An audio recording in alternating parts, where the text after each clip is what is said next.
का कहर है कि खत्म होने का नाम ही नहीं ले रहा है। किसी न किसी नए वेरिएंट के साथ हमला कर रहा है। एशिया और यूरोप के कई देशों में कोरोना की चौथी लहर ने दस्तक दे दी है। सबसे ज्यादा बुरे हालात साउथ कोरिया के बने हुए हैं, जहां हर दिन करीब 5 लाख नए मामले सामने आ रहे हैं। ऐसे में सतर्कता बरतने की बेहद ही जरूरत है।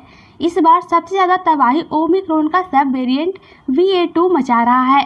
विश्व स्वास्थ्य संगठन के मुताबिक इस वेरिएंट के लक्षण काफी हल्के हैं, लेकिन इसे मामूली नहीं समझा जा सकता है। जितनी तेजी से कोरोना के नए वेरिएंट सामने आ रहे हैं, उतनी ही तेजी से इनके लक्षणों में बदलाव भी देखने को मिल रहा है। ऐसे में आम लोगों को BA.2 से जुड़ी सभी लक्षणों के मामले जानना बेहद ही जरूरी है।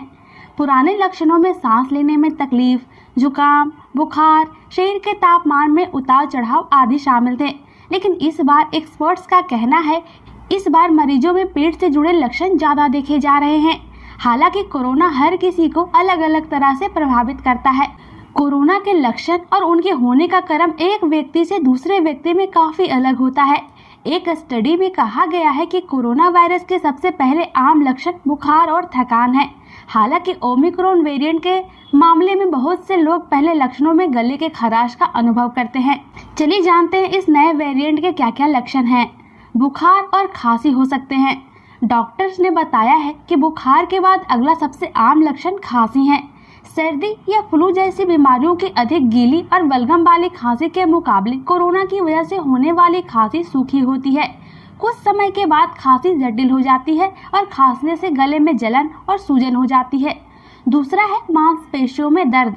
मांसपेशियों में दर्द होना कोरोना के आम लक्षणों में शामिल है। यह बुखार, सिर दर्द, खांसी के बाद शुरू होता है। मांसपेशियों से जुड़े दर्द हल्के से लेकर गंभीर होते हैं। यह औसतन कुछ दिनों तक रहता है, हालांकि कभी कभी यह अधिक समय तक चल सकता है। अगला है उल्टी और पेट से जुड़ी समस्याएं। कोरोना पॉजिटिव मरीज उल्टी या मतली का अनुभव कर सकते हैं। खास तौर से ओमिक्रॉन वेरिएंट में यह लक्षण आम है। दिसंबर और जनवरी में एकत्र किए गए डेटा से पता चला है कि रोगियों को बेचैनी और उल्टी जैसे लक्षणों का सबसे ज्यादा सामना करना पड़ा है। ये लक्षण डायरिया या गैस्ट्रोइंटेस्टाइनल से जुड़े हुए हैं। कोरोना के चौथे लहर से बचने के लिए आप हमेशा बाहर मास्क लगा कर जाएं और घर आते ही हाथ को सैनिटाइज करें।